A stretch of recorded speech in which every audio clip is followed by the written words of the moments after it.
السلام علیکم بٹو شاہ جی، کیسے ہیں آپ؟ ٹھیک ٹھاک ہیں؟ السلام علیکم۔ آج کے اس پروگرام کا کیا مقصد؟ بسم اللہ الرحمن الرحیم، درود محمد و آل محمد کے لیے، اور سب سے پہلے شکر اس امام زمانہ کا جسے جب یہ ڈیوٹی دی ہے اور وسیلہ بنایا ہے آغا نواب جون علی خان قزل باش کو۔ آج یہ جو ہے ہم اپنے ویورز کو بتانا چاہیں گے کہ کچھ ایسی شخصیات جن کا اس عزاداری میں بہت بڑا کردار رہا ہے، اور میں ان ویورز کو بتانا چاہوں گا کہ وہ ہیں جناب خواجہ بشارت صاحب، جنہوں کی پوری زندگی مطلب تقریباً اس عزاداری میں لگ گئی ہے، اور انہوں نے اب یہ ہمارے بڑے ہیں، اور انہی کے مشوروں سے، ان کی ہی باتوں سے ہم یہ نظام کو چلا رہے ہیں۔ یہ ہمارے بڑے ہیں، ہر برے وقت میں اچھے وقت میں ہم ان سے مشورہ لیتے ہیں۔ السلام علیکم خواجہ صاحب، کیسے ہیں؟ السلام خواجہ صاحب، آپ ٹھیک ٹھاک ہیں؟ کرم مالک، آپ سنائیں کیسے ہیں؟ بس اللہ کا شکر ہے یار، آپ کے ابو ہمارے لنگوٹیے دوست تھے، بالکل بالکل، اور آپ کے تایا جی خواجہ علی محمد بڑے عظیم عزادار تھے، بالکل۔ اچھا خواجہ صاحب، مجھے بتائیے گا جو زیارت کا ڈیکورم ہے، کیا آپ کے خیال میں زیارت کا ڈیکورم مینٹین کرنے کے لیے بھی کوئی تربیت ہوتی ہے؟ ہاں، ظاہر ہے کوئی چیز بھی دنیا کی جو ہے وہ بغیر نالج کے، بغیر تربیت کے، بغیر کلاس لیے ہوئے وہ نہیں مکمل ہوتی، اور اس کی بھی جو تربیت ہے یہ ایک یعنی تربیت کرنی ہے ایک جاندار چیز کی، اور جس نے رش میں نکلنا ہے اور شبیہ بننا ہے اس نواسہ رسول کی سواری کی، جو میدان کربلا میں نواسہ رسول کے ساتھ جس نے جنگ کی، اس کی شبیہ کی تیاری کرنی ہے، اس کے لیے تو بہت محنت درکار ہے اس کے لیے۔ اور دوسری بات یہ ہے کہ یہ ایک واحد برآمدگی ہے نثار ولی کی، دنیا کی منفرد برآمدگی جو کہیں بھی نہیں ہے، بے شک ایون ساری دنیا میں گھوما ہوں، دیکھیں آزاداری دیکھی ہے، لیکن یہاں کی برآمدگی، یہاں کی ایک گونج ہوتی ہے۔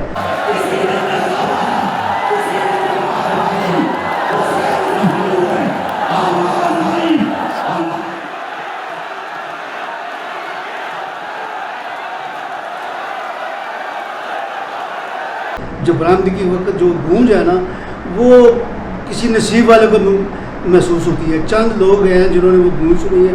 میں دعا کرتا ہوں کہ یہ جو ٹرینر ہیں یا جو آپ لوگ خدمت کر رہے ہیں یا یہ لوگ خدمت کر رہے ہیں، اس گونج کو سن لیں۔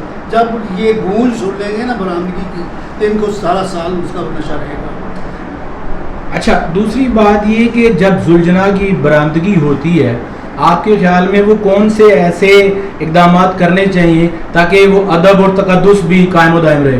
اس میں یہ ہے کہ یار دیکھیں، لگامیں دو ہوتی ہیں، تو اصل لگام دو ہوتی ہیں، ایک لگام الٹی ہوتی ہے، ایک لگام سیدھی ہوتی ہے۔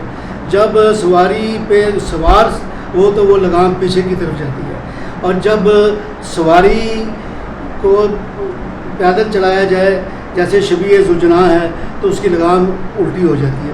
تو لگامیں دو ہیں، دو آدمی پکڑتے ہیں اس کو، لیکن چونکہ اب رش ہو گیا ہے، برآمدگی مشکل ہو گئی ہوئی ہے، لیکن ہے یہ دو آدمیوں کی۔ پیچھے ایک دو سپورٹ کے لیے کھڑے ہو جاتے ہیں رش میں، لیکن دو آدمیوں کے علاوہ جو ہے نا، اس میں دو آدمی پکڑیں گے تو اس کا ان کا کوآرڈینیشن رہے گا۔ تیسرا آئے گا تو وہ کہ اس نے آپ نے دائیں اور بائیں جو ہے نا اس کو چلانا ہے، آپ کا دونوں پکڑنے والوں کا کوآرڈینیشن ہونا چاہیے، تو ایک دوسرے کے اشارے سمجھے۔ پھر آپ نے یہ دیکھنا ہوتا ہے کہ آپ کی نگاہ جو ہے نا وہ رش پہ ہونی چاہیے، اپنے پاؤں کی طرف یا ذوالجناح کی طرف نہیں ہونی چاہیے۔ آپ کا دماغ اور آنکھیں جو ہیں وہ، دماغ جو ہے وہ ذوالجناح کی طرف، آنکھیں جو ہیں وہ رش کی طرف، اور فٹ ورک جو ہے نا آپ کو پتہ ہونا چاہیے کہ نیچے کیا ہے۔ ذوالجناح کو پکڑنے کے لیے سب سے پہلے تو دل کا پاک ہونا، آنکھ کا پاک ہونا، جسم کا پاک ہونا بہت زیادہ ضروری ہے۔ اس کے بعد اس کا ٹیمپرامنٹ اور اس کی طاقت اور اس کی ول پاور یہ کام آتی ہے، پلس جو ہے تجربہ کسی چیز میں بھی، ایکسپیرینس جو ہے نا وہ ایکسپیرینس ہے، وہ ایکسپیرینس ایک گھنٹے کا بھی مان نہیں ہوتا، تو سالوں کے ایکسپیرینس جو ہیں وہ سالوں سے ہی حاصل ہوتے ہیں۔ اچھا، آپ نے بڑی خوبصورت بات کی، کوآرڈینیشن کی، تو آپ کا ماشاءاللہ اتنا ایکسپیرینس ہے، آپ بتائیں کوآرڈینیشن کو میک شور کیسے کیا جا سکتا ہے؟ پیر سالوں کے بعد بنتے ہیں، کہ مطلب آپ نے 5-10 سال کٹھا پکڑا تو آپ کا ایک پیر بن گیا، لیکن اس میں یہ ہے کہ اب چونکہ وہ مزاج جو ہیں وہ پہلے ادب اداب تھے، نکلتا تھا احترام سے، روب داب تھا، وہ آ کے راشنی پڑتا تھا۔ اب جو ہے جو پکڑنے والے ہیں نا وہ آپس میں انڈرسٹینڈنگ کر لیں کہ کس نے لگام چلانی ہے. لگام دو بندے چلائیں گے تو زلجھنا رکے گا. لگام ایک بندہ ہی چلاتا ہے, وہ دوسرا اس کو فالو کرتا ہے اور دوسرا اس کو فالو کرتا ہے. تو لہذا جب دو بندوں کا پیر آ جائے تو ان کو چاہیے آپس میں کوآرڈینیشن رکھیں کہ آپ نے لگام چلانی ہے یا میں نے چلانی ہے. اس نے صرف اشارہ دینا ہے اس کو, چاہے بائیں والا دے دے چاہے دائیں والا دے. اگر دونوں کا آپس میں انڈرسٹینڈنگ نہیں ہوگی تو پھر وہ زلجھنا جو ہے نا وہ گھبرائے گا, رکے گا, چلنے میں دشواری پیدا ہوگی. زلجھنا کا جو تقدس ہے اسے برقرار رکھنے کی یا اسے مینیج کرنے کے لیے نوجوان نسل کو کیا سجیشن دیں گے آپ؟ مجھے کہہ رہے ہیں جی آپ سے پوچھیں.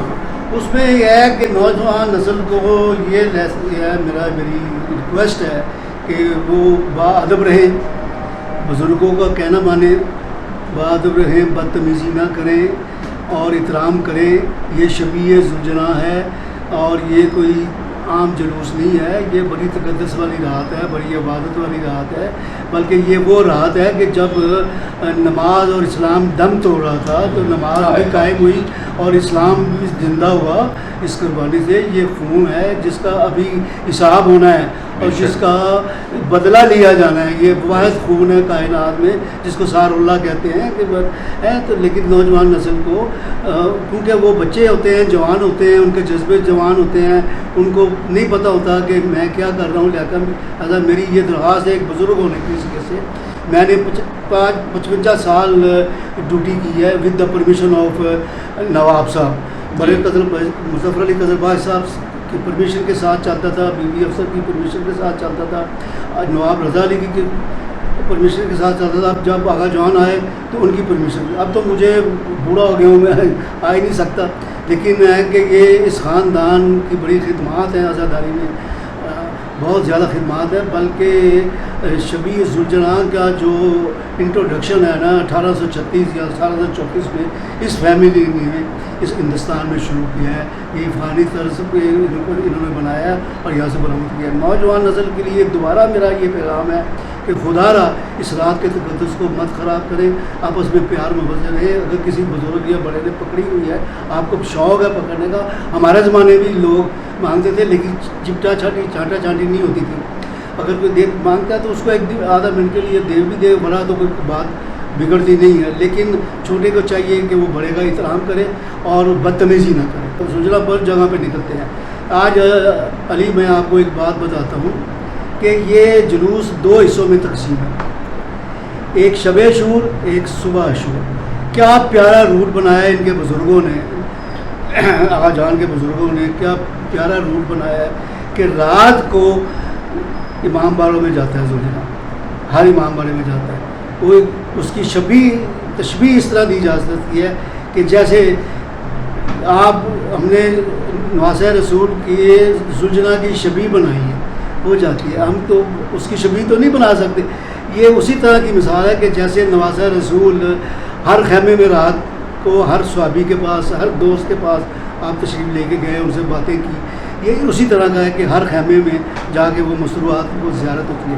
صبح یہ نواب صاحب کی مسجد میں یہ قیام کرتا ہے, وہاں سے اس کی دوبارہ تیاری ہوتی ہے. پھر جلوس کی شکل میں آتا ہے, جنگ طبل جنگ لگتا ہے, پھر وہ میدان میں نکلتا ہے, اس کی اور شان ہوتی ہے. آپ نے سوال تو نہیں کیا لیکن میں جواب دے دوں. پلس جس نے زلجھنا پکڑا ہوا ہے وہ زلجھنا کی سیکی کو سمجھتا ہوں کہ اس کی ڈیمانڈ کیا ہے اس وقت.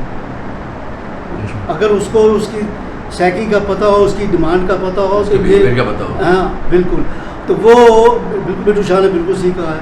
تو وہ زلجھنا جو ہے وہ تنگ نہیں کرے گا, چاہے جتنی مرضی گرمی ہو, گرمیوں میں بھی نکلتے رہے. اور پلس یہ ماشاء اللہ انہوں نے 6-7 سال ہو گئے یہ بچے ڈیوٹی کر رہے ہیں, سب کو ساتھ دے کے چلتے ہیں. یہ ان کی کوالٹی ہے.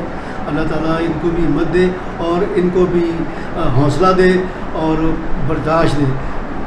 اور یہ جو مشن ہے یہ جاری ساری رہے گا. اور یہ credit goes to Qizilbash family, خاص پرٹیکولرلی آغا جان علی قزلباش. اچھا امیر شاہ صاحب, آپ نے بڑی خوبصورت ایک یہ بیٹھک سجائی اور ہمیں بلایا کہ ہم اسے کور کریں. میں یہ پوچھا تو آپ کے دماغ میں یہ خیال کیسے آیا کہ اتنی قیمتی باتیں آپ خواجہ بشارت صاحب بتا رہے ہیں؟ میرے نالج میں نے ساری زندگی ان کو زیارتیں پکڑتے چلاتے دیکھا. جب نہیں چلائی تو لوگوں کو بتاتے دیکھا. میرے پاس نظام آیا تو میں ان سے مشورے، مفید مشورے لیتا رہا ہوں، کب بھی لیے آج بھی لیے، بلکہ اس میٹنگ میں خواجہ ادریس مائی اور خواجہ میسم نے آنا تھا، وہ کسی وجہ سے نہیں آئے۔ اور میں سب سے بڑی آپ کو بتاؤں علی کہ امام حسین کی فضیلت کیا ہے کہ جس مہینے میں وہ شہید ہوئے ہیں اس مہینے میں کسی بھی معصوم کا کسی کی ولادت نہیں ہے، اور جس مہینے میں ان کا ظہور ہوا ہے اس مہینے میں کسی معصوم کی شہادت نہیں ہے۔ تو مولا حسین کو خدا کتنا پسند کرتا ہے جس نے اس کا دین بچایا۔ ان بزرگوں کو یہاں بٹھا کر یہ آپ کو محفل کے انٹرویو کہ ویورز کو پتہ لگے کہ در حقیقت ہم لوگوں کو چلانے والے، ہمیں سپورٹ کرنے والے، ہمیں آگاہ کرنے والے اس مزاج کو جتنا خواجہ نے بتایا کہ اس کا تقدس عبادت کیا ہے اس کو ملوز خاطر رکھیں۔ ہر کوئی سوچنا پکڑنے تک پکڑے، بس مل جل کے پیار سے مولا کی ڈیوٹی دیں۔ خواجہ صاحب کا بھی موقف ہے، ہمارا بھی یہ جو خواجہ ہم اس کی تائید کرتے ہیں کہ ہم ان کے بچوں کی جگہ ہیں، اور ہم نے جو بھی مشورہ جو بھی ان سے رائے لینی ہے وہ خواجہ صاحب نے لی، اس لیے ہم یہ ایک مرکز کیا کہ آپ سے بیٹھ سکیں۔